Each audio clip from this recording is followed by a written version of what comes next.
Johnny Somali threatened the judge and his mother.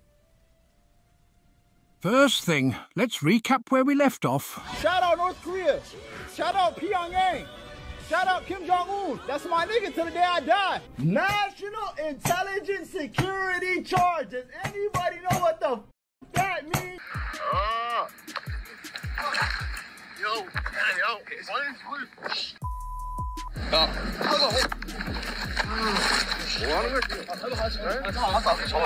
Somali say something. Somali say. Say.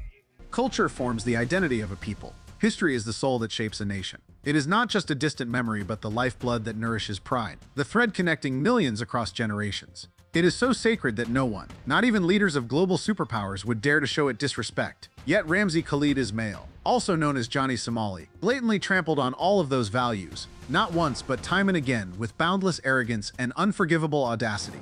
As a Somali person, I would like to apologize to the people of Japan. He is from the ethnic Oromo family of Ethiopia. He has done a lot of hateful and mean things using our name. Jail him.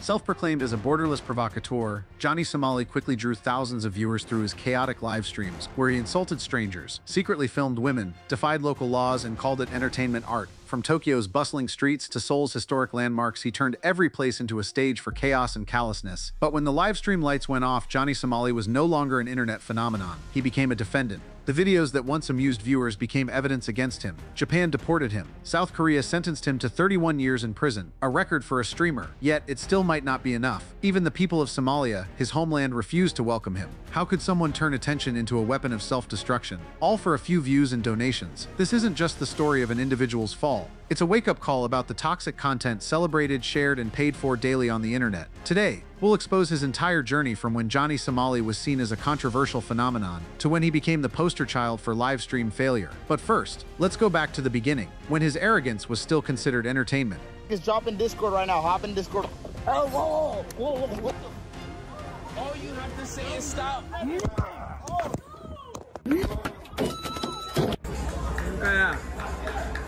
Ramadan Abdullah Jr., better known as Johnny Somali, began his live streaming career in 2021 with a provocative IRL style, roaming streets, confronting strangers, and constantly pushing social boundaries with offensive behavior. From videos of picking fights and insulting passers-by to deliberately staging drama to go viral, Johnny quickly gained attention on Twitch, YouTube, and later Kick.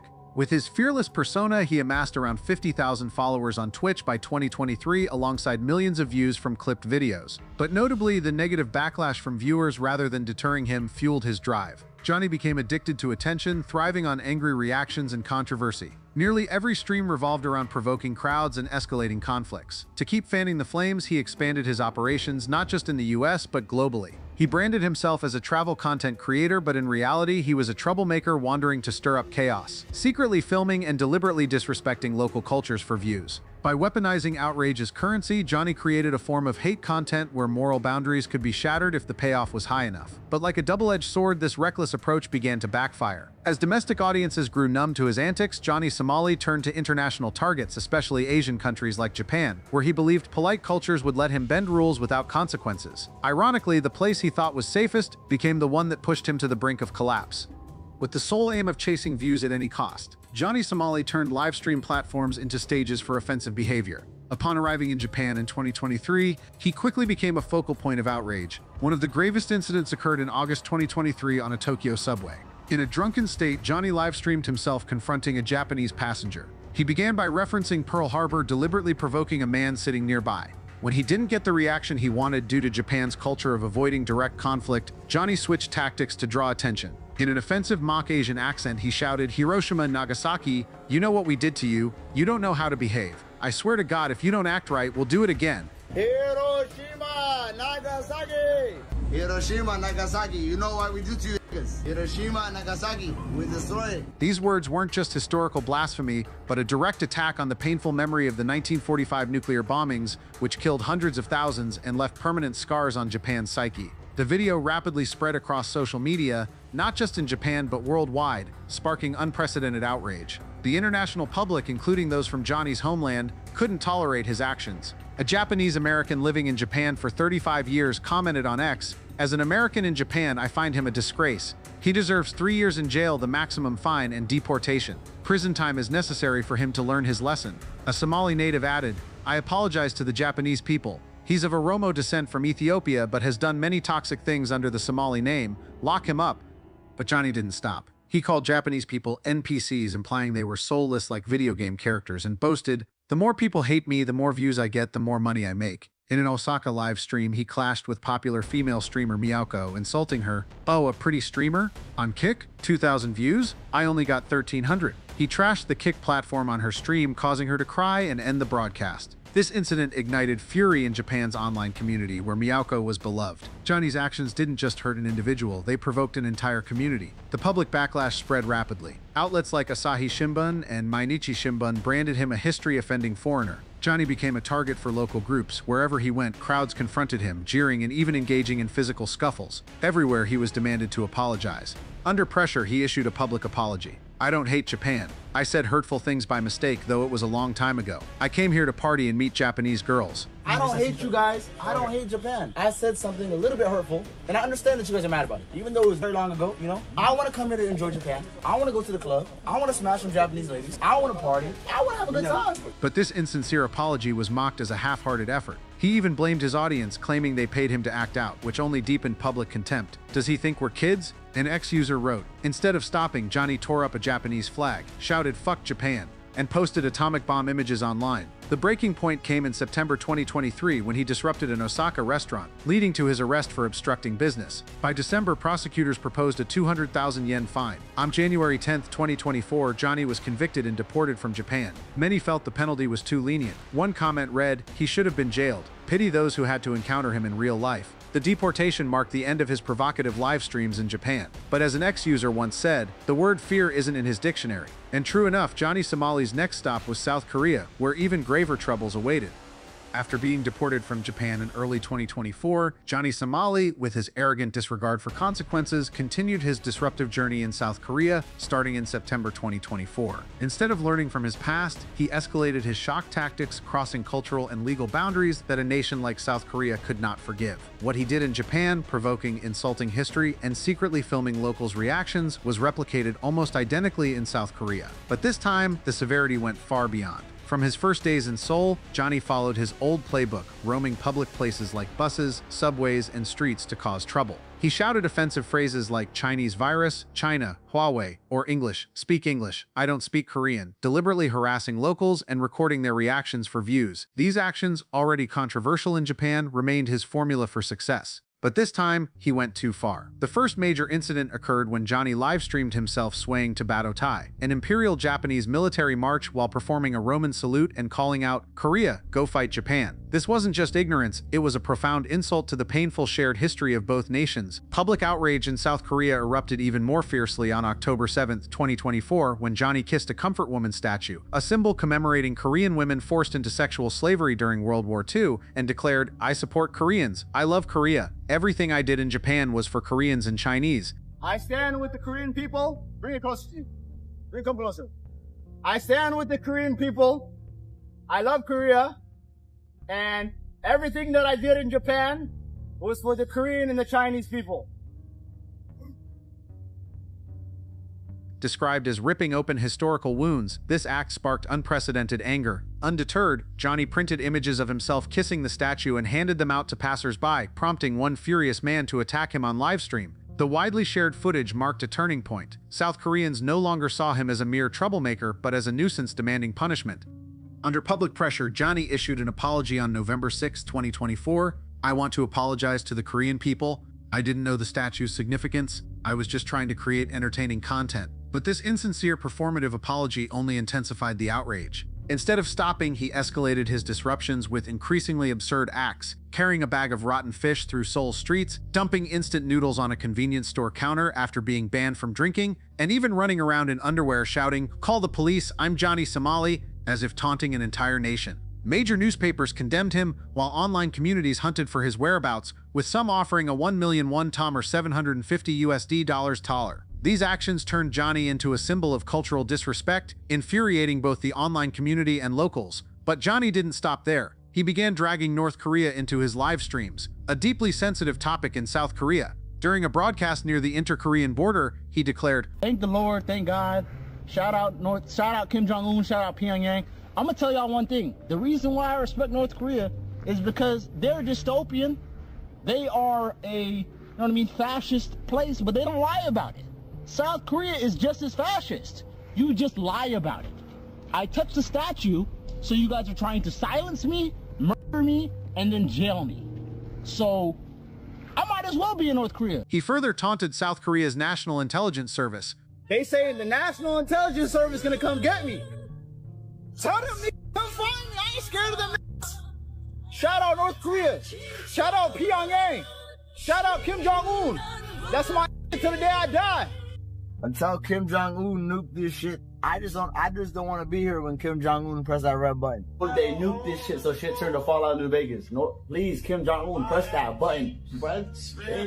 These live stream statements weren't just provocations, they were deemed a national security threat. A South Korean prosecutor emphasized, this isn't just disrespect, it's considered a direct threat to national security, and the government won't tolerate it. The tipping point came in November 2024, when Johnny shared a deepfake video boasting that he was kissing popular Korean streamer Bong Bong. The AI-generated video violated South Korea's strict deepfake laws, which carry up to 7 years in prison. The victim immediately filed a lawsuit, and Johnny was arrested shortly after. Unlike in Japan, this time the South Korean government imposed an exit ban, detaining him for investigation and trial.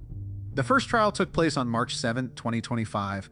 There, Johnny Somali pleaded guilty to some charges, such as obstructing business and public disturbance, but denied the more serious accusations related to deepfake content. By May 2025, he appeared in court for a second hearing, with a third scheduled for August 2025, when additional charges were expected to be examined more thoroughly. Johnny Somali's flippant attitude in the courtroom only added fuel to the fire. He arrived late, wearing an oversized suit and a controversial MAGA hat, and responded to the judge with open mockery. After the hearing, he even live-streamed sneering national security charges. Anyone know what that is? They asked about my ties to North Korea. I said I plead the fifth. He invoked free speech to justify his actions, but South Korean law doesn't take lightly to praising or inciting issues related to North Korea. A legal expert confirmed publicly praising North Korea is a serious crime under the National Security Act. Prosecutors later released a formal list of charges against Johnny Somali: insulting historical symbols, harassment, spreading false content, and violating the National Security Act, with a potential combined sentence of up to 31 years in prison. This was an extraordinarily severe penalty, unprecedented for a foreign streamer in South Korea.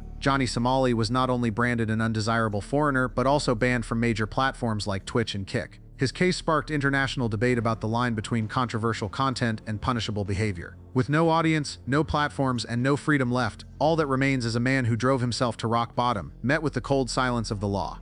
From Johnny Somali's story, the most critical takeaway isn't just one person's moral decay, but a stark warning about the digital ecosystem that breeds such phenomena daily. We shouldn't just ask, why do people like him exist, but look at the bigger picture and question, what are we celebrating, what are we spreading, and what are we staying silent about? Johnny isn't a social anomaly. He's an inevitable product of an environment designed to reward unethical behavior, nurture boundary-pushing content, and favor those who manipulate collective anger and curiosity. In that space, you don't need knowledge, kindness, or community contribution, just the ability to shock and make people share because it's too outrageous to ignore. Instead of being eradicated, such deviant content is amplified by algorithms, propped up by media, and unwittingly enabled by the community. Not because society lacks morals, but because morals are increasingly sidelined in the value equation, replaced by engagement, watch time, and ad revenue. Righteousness loses weight if it doesn't retain viewers. Wrongdoing is no longer taboo if it can go viral across platforms.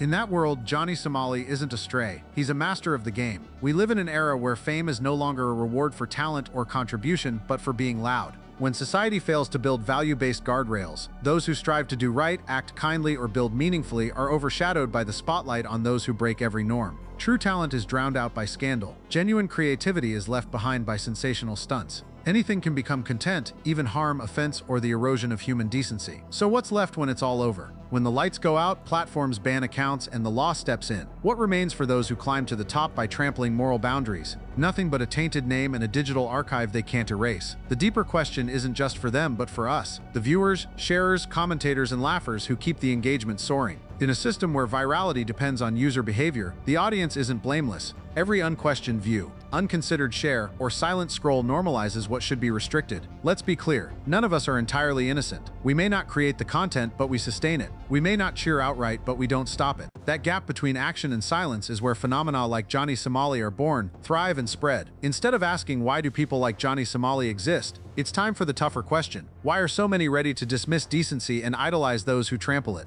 This question isn't for one person. It's for the entire system. Families, education, media, tech, and every individual holding a phone daily. Today's youth don't grow up in a vacuum. They grow up in a content jungle, where every TikTok swipe is a subtle lesson in norms, every recommended clip a message about what society prioritizes. If sensationalism consistently tops the charts, can we blame kids for emulating it? If toxicity is seen as a smart ploy for fame, is there space for true values to survive? Change won't come from a single call to action, but every reversal starts with a pause. The first pause is recognizing our role as a link in the content chain. We don't need to be heroes, but we can refuse to be enablers. We must rethink what we watch. We must support creators who build, not destroy. We must stop downplaying boundary-crossing behavior and start seeing it as a signal to speak up. Otherwise, what's left on these platforms won't be creativity, community, or knowledge, but a chaotic mess of compromise, misdirection, and ultimately the fracturing of our collective conscience. Fame itself isn't the issue. How it's achieved and how society responds to it determines where we're headed. Johnny Somali's story, when examined deeply, is not just the tragedy of an individual trading everything for fleeting fame. It's a shattered mirror reflecting the culture we're collectively shaping and allowing to crack day by day. A culture where value is measured by virality, morality is seen as an obstacle, and fame is completely detached from responsibility. We live in an era where anyone can broadcast, anything can become content, and any behavior, no matter how warped, can be packaged as just entertainment.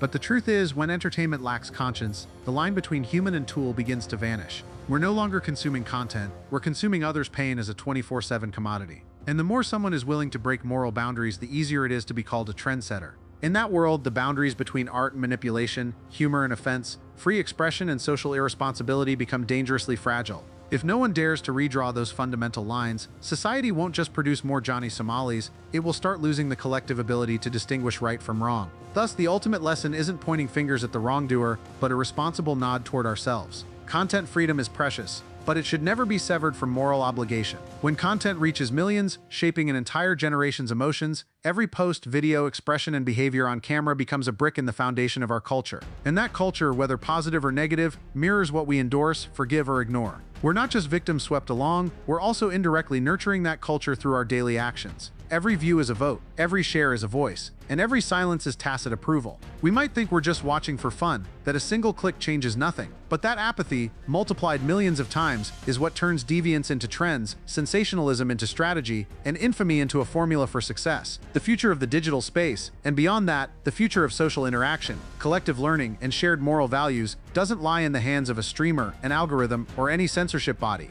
It lies in the small, repeated choices of every user, choosing to watch or not, to share or not, to speak up or stay silent, to question or ignore. No grand slogans are needed. Sometimes, it's just scrolling past instead of clicking, quietly unfollowing instead of sharing for fun, refusing to laugh with the crowd at someone else's pain. A well-timed silence can be the start of a society that sets boundaries, respects values, and nurtures kindness. Because every small action, when aligned with the right direction, is a declaration that we deserve a cleaner digital space, a more civilized community, and a generation that doesn't need to destroy itself to be seen. If we start making those choices daily, we might still have time to rewrite this story before it becomes a tragic recurring chapter of the digital century.